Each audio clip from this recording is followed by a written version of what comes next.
Buenas a todos, soy Pablo Veloso y aquí les traigo la review del Evangelio de Sri Ramakrishna. ¿Quién es este Sri Ramakrishna? Bueno, es un maestro o era un maestro de la India. Uno dirá, bueno, hay un montón de maestros. Está Maharishi, Maharashi, Osho, Prabhupada y demás. Sin embargo, maestros controvertidos y con dilemas políticos y sexuales hay un montón. Pero maestros no controversiales, de esos que todos están de acuerdo que eran grandes, hay pocos. Como es el caso de Ramana Maharshi, que es incuestionable, Sri Nisargadatta Maharaj. También está el caso del mismo Prabhupada, de los Hare Krishna, que se le puede cuestionar que no sé, que su ideología es muy sencilla o literal, porque es dualista, pero moralmente no se le puede cuestionar nada, porque el tipo nunca se le encontró ninguna cosa extraña, a diferencia de su propio movimiento, que sí hubo casos, pero no a él. Bueno, Ramakrishna es uno de estos. Es alguien que no está sujeto a controversia. Nació en Bengala, la zona del norte de la India, por lo tanto era un adorador de la diosa Kali. Aquí tenemos una imagen de él, se lo ve así, tiene este aspecto casi, podríamos decir, simiesco, ¿no? Porque él era así como encorvadito y su rostro no era el rostro de Hollywood más agraciado, pero era un grande, así. Era un místico, era realmente un tipo sin comparación.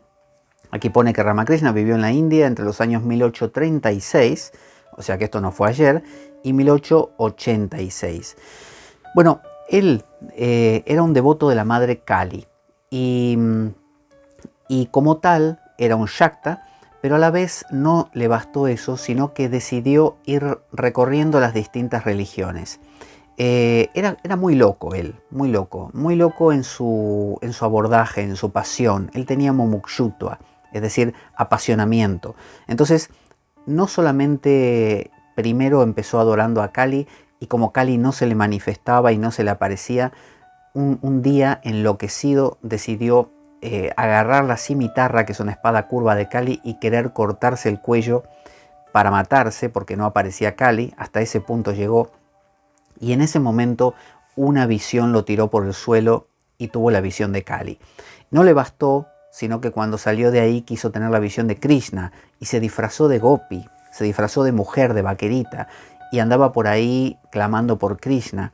Y después hizo lo mismo con el cristianismo y con el islam también. Luego se metió con la no dualidad, con un gurú que él tenía llamado Totapuri. Es decir, él quiso demostrar que Dios estaba en todas las religiones. Entonces, ¿qué es este libro?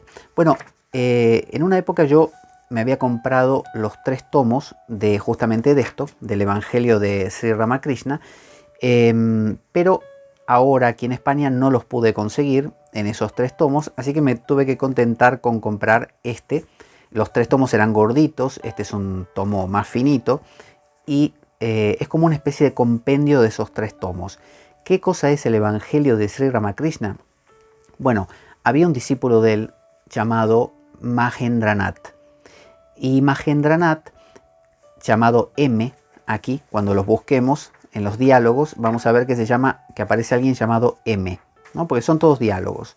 Y donde diga M, no sé si por ahí estará, ese es el autor de este libro. Entonces, el autor de este libro lo que hizo simplemente es sentarse en un costadito, aquí está, M, ¿no? M. Sentarse en un costadito y escribir y escribir y escribir, porque claro, no había ni magnetófono ni nada, así que había que escribir lo que decía Ramakrishna. Y de todo lo que escribió, él sacó 3 volúmenes, que eran el Evangelio de Ramakrishna. Esto es como un resumen.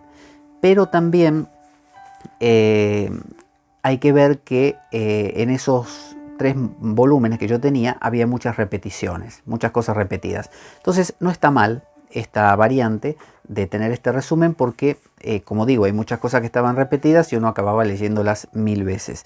Aquí están más resumidas, con lo cual las repeticiones se minimizan, ¿no? Entonces, ¿qué tenemos aquí? Tienen ciertos títulos los capítulos porque sencillamente venía a visitarlo a alguien, en este caso Vivekananda.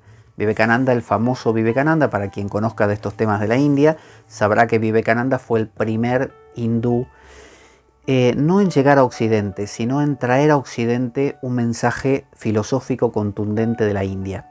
Hasta Vivekananda, los ingleses y los occidentales en general pensaban que los hindúes eran poco menos que tragasables y que se acostaban en cama de clavos, ¿no?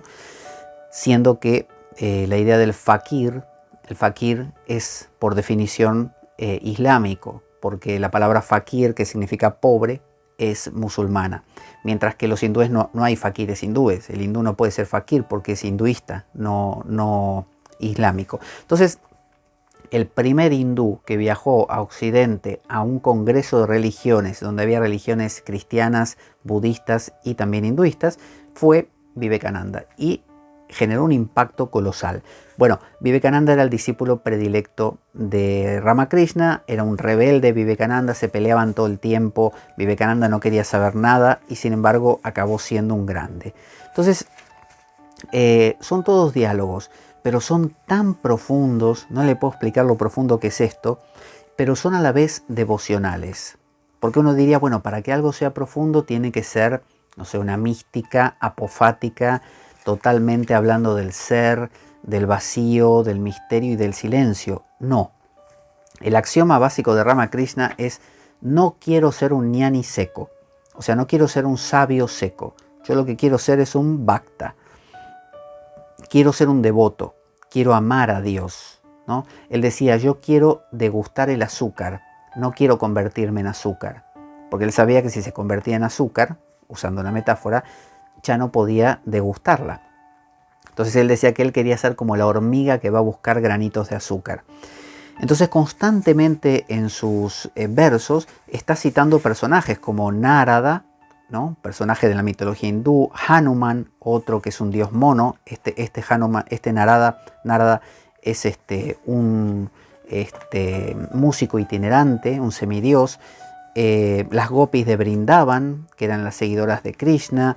Él, al leer esto, uno va enterándose de toda la dinámica religiosa y mitológica de la India, pero bajo una perspectiva de corazón, es decir, no estudiándola como si uno estudiara en una universidad, sino, ahí está Rama también, sino conociendo cuál es el sentido profundo de cada una de estas personajes mitológicos. Rávana, por ejemplo, que es el que raptó a Sita en el Ramayana, una epopeya hindú. Luego hay personajes islámicos también, porque a veces lo vienen a visitar a Ramakrishna personajes también del Islam. Aquí está hablando de un fakir, por ejemplo, que es justamente esto sí es del Islam. Él habla a veces inclusive con algunos representantes no sé si era el Arya Samaj o Samaj, porque luego cambió de nombre, pero bueno, era una agrupación que pretendía, dirigida por Kevar, Keshab Chandra Sen, ahora me acordé, Keshab, y pretendía unificar el cristianismo con el hinduismo Advaita. Entonces tenían hasta sus propias canciones. Aquí está citando al Chaitanya Deva, que es una encarnación divina posterior a Krishna, de Krishna, ¿no? Que era la mezcla de Radha y Krishna, puro amor. Es decir, estamos ante alguien que nos muestra la devoción no dual al mismo tiempo, de forma pura. Narendra es Vivekananda. Ese era su verdadero nombre, Narendra. Luego se pasó a llamar Vivekananda, el que alcanza el Ananda, la bienaventuranza, a través del Viveka, el discernimiento, porque era muy mental. Hay un doctor que lo trata a Ramakrishna, porque Ramakrishna tuvo cáncer de garganta y murió de eso. Y el doctor lo iba tratando a Ramakrishna. Hay muchos cantos, muchos son a Kali, muchos son a Rama, a Krishna, sobre todo. Y como digo, los capítulos tienen títulos, por ejemplo, las encarnaciones divinas, porque en estos diálogos está ese tema más que otro. Pero en sí, esto es como néctar, esto es leer y beber de lo que uno está leyendo, porque está leyendo la vida cotidiana de alguien que vivía loco por Dios, ¿no? Vivía enloquecido por esto, por esta espiritualidad. No era una persona, como digo, que se le pudiese encontrar ninguna pega ni ninguna cosa extraña. Sí tenía su carácter medio alocado. Tenía a su esposa, Sarada Devi, que luego de su muerte llevó adelante mucho del trabajo de Ramakrishna, porque Vivekananda fundó la Ramakrishna Mission, ¿no? Bien para Occidente, y ahí creó toda una escuela donde generó monjes y otras cosas, ¿no? Que vaya a saber si eso le hubiera parecido bien a Ramakrishna, no lo sé. Pero Ramakrishna, de hecho, se manejaba en un plano muy, muy emocional, muy emocional. Entonces, esta es la espiritualidad realmente que me gusta a mí, mucho más allá de la espiritualidad no dual, por ejemplo, porque me parece que luego de tocar lo no dual hay que bajar aquí. Y aquí está la cosa. De hecho, Ramakrishna, si lo leemos, vamos a descubrir que él se va. Hay momentos que le viene el éxtasis y se va y desaparece. O sea, quiero decir, se queda colgado de una nube y hace todos los esfuerzos que puede por volver a bajar. Porque él dice, no quiero ser un ñani seco. Yo no quiero quedarme en ese silencio. Yo quiero volver a bajar a la vida cotidiana y volver a cantar y volver...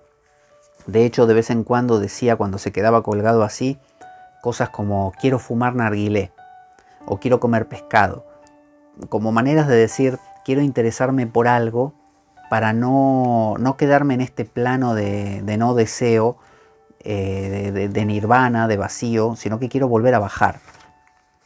Entonces aquí por ejemplo hay un himno a Kali, a la diosa Kali, bueno, de todo, de todo. Ahí sobre todo podemos conocer mucho de lo que es la Shakti, la energía femenina del universo a través de Ramakrishna. Así que es un librazo este. Es un librazo, lo súper recomiendo.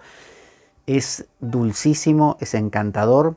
Esta es una versión, a mí me gustó por el hecho de que está como resumidita y no tiene esas repeticiones. Está muy bien conseguir los 3 tomos y tenerlo también. Pero yo creo que así está perfecto. Es más que suficiente este libro. Tiene unas... ya le digo, 335 páginas, no es poco. Aquí están todos los capítulos, ¿no? Y cada uno con un tema en sí, ¿no? Acá habla de Calcuta porque era la ciudad donde él solía estar. Yo cuando fui a la India, fui a este templo, el templo de Dakshineshwar, donde vivía Ramakrishna. Está todavía la habitación de él preservada porque él era sacerdote, brahman, de este templo. Él inicialmente trabajaba de eso. Después se convirtió en un grande y de hecho los pandits y los brahmanas lo reconocieron como un avatar. Inclusive dijeron que era un avatar purna, o sea, un avatar completo. Dijeron que no era que en él había un pedacito de Dios, porque los hindúes dicen tal persona es una encarnación de un 80% divino y 20% humano. Este otro de 50 y 50. Bueno, en él dijeron es purna, completo. O sea, 100% Dios. Esto es para tomarlo con pinzas, pero querían decir que era alguien fuera de serie, alguien grandísimo. Así que bueno, no lo pondero más, pero la verdad me parece un genio, no intelectual, sino de corazón, nuestro amigo aquí, Ramakrishna Paramahansa, así lo llamaban, el gran sabio, el gran cisne, Paramahansa. Bueno, esta ha sido la review del Evangelio de Sri Ramakrishna.